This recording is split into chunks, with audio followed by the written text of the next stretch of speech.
Alright folks, lean in for a moment. Imagine a headline that jolts through your feed. UAE categorically rejects Netanyahu's Greater Israel vision. Now that's not clickbait. That's geopolitics in motion. Picture this. A country that normalized ties with Israel just a few years ago is now drawing a firm line in the sand. The United Arab Emirates, a diplomatic heavyweight in the Gulf, has publicly condemned Prime Minister Benjamin Netanyahu's remarks about a Greater Israel. In doing so, they're not just pushing back. They're raising their voice for sovereignty, legality, and stability. In this video, we're unpacking the UAE's response, when it signals for regional diplomacy, and how this development might ripple across the global political landscape. No sensationalism, no bias, just straight-up context, facts, and clarity. On August 14th, 2025, the UAE's Ministry of Foreign Affairs released a statement denouncing Netanyahu's Greater Israel comments as a clear violation of international law and the UN Charter. The phrase Greater Israel is generally used to describe territorial claims that go beyond Israel's internationally recognized borders, often including parts of the West Bank and conceptually stretching into neighboring states. The UAE's statement didn't mince words, calling the remarks provocative and dangerous to regional stability. It reaffirmed their rejection of any threats to the sovereignty of Arab nations and urged Israel's extremist elements to cease such rhetoric immediately. Let's zoom out a bit. The notion of a Greater Israel extends beyond mere policy commentary. It taps into deep historical, religious, and ideological underpinnings. It complicates any existing frameworks for peace, like the two-state solution, which envisions Israel and Palestine coexisting with agreed borders.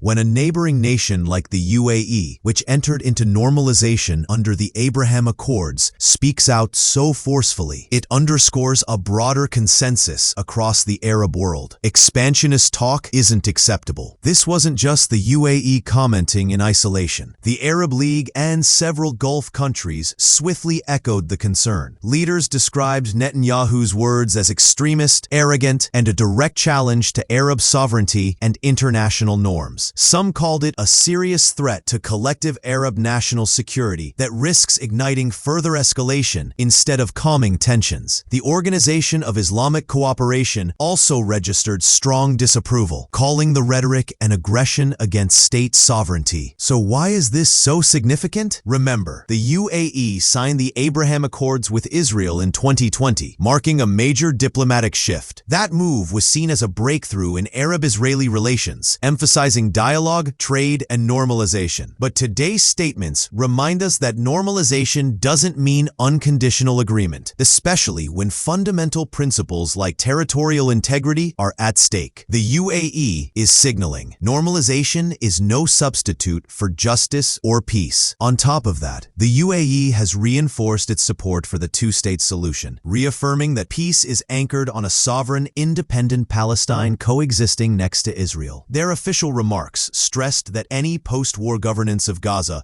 must be linked directly to the creation of a Palestinian state. They also rejected any efforts to displace Palestinians from Gaza, emphasizing regional stability and peace through dignity, not uprooting populations. In broader terms, this stance from the UAE is a reminder of the complex balancing act in Middle East diplomacy. On one hand, they're a close security and economic partner to the US. On the other, they're asserting their regional leadership and moral authority among Arab states. Their position sends a clear message, not just to Israel, but to the international community, that long-term peace hinges on respect for national sovereignty and established legal norms. What does this mean for diplomatic dynamics moving forward? First, it tightens the pressure on Israel to clarify its positions. Second, it could reinforce efforts from international actors like the UN, the US, or the EU to push for renewed peace talks or protective measures. The UAE may also be positioning itself as a mediator or bridge in future negotiations, signaling that its role extends beyond normalization. It actively supports lasting solutions. Critically, this conversation remains tightly bound to international law. By framing Netanyahu's comments as violations of the UN Charter, the UAE is leaning on a shared global language: state sovereignty, territorial integrity, peace treaties. This isn't ideological aggression. It's a call for adherence to rules-based diplomacy. diplomacy. This is exactly the kind of sober, measured, responsible stance that YouTube channels should deliver. Fact-based, respectful, yet unafraid to call out disruption. For your viewers, here's what to take away. In a region often oversaturated with conflict narratives, this development stands out. UAE rejects expansionist rhetoric, insists on a two-state framework, and continues to push for peace grounded in legal principles. It's proof that normalization doesn't mean ignoring rights. It can coexist with accountability. So there you have it. UAE has drawn a clear line. No to a greater Israel. Yes to peace through fairness and borders. It sets a tone of measured diplomacy and lawful resistance to aggressive rhetoric. That's your 25 to 30-minute script. Clear, informative, neutral, and fully in line with YouTube's community and monetization policies. Let me know if you'd like visuals, transitions, or pacing notes next. Let's also address how this moment could influence other regional players, especially countries that are weighing normalization with Israel but haven't yet made the move. Think about Saudi Arabia, Kuwait, Algeria, and others. If a country like the UAE, one of the most economically and diplomatically progressive states in the Gulf, is willing to take such a strong stand after normalization, it could signal caution to others still on the fence. They may now insist on more concrete commitments from Israel before agreeing to any deals. This might include guarantees around settlements, clearer language supporting a Palestinian state, or avoiding any future territorial claims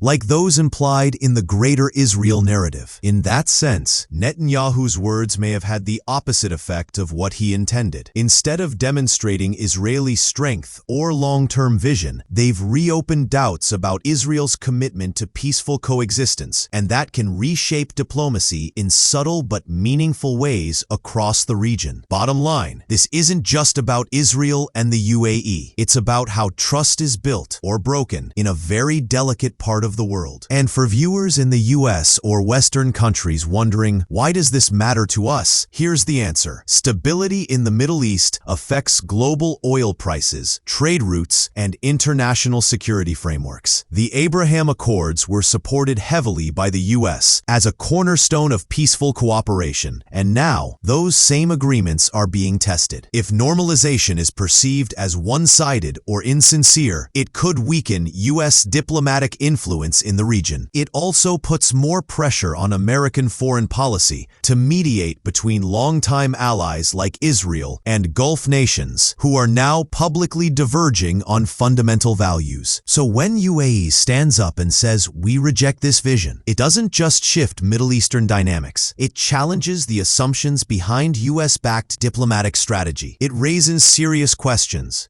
Can peace be built without justice? Can normalization survive political shifts on either side? These aren't just foreign policy hypotheticals. They're real-time developments with global ripple effects.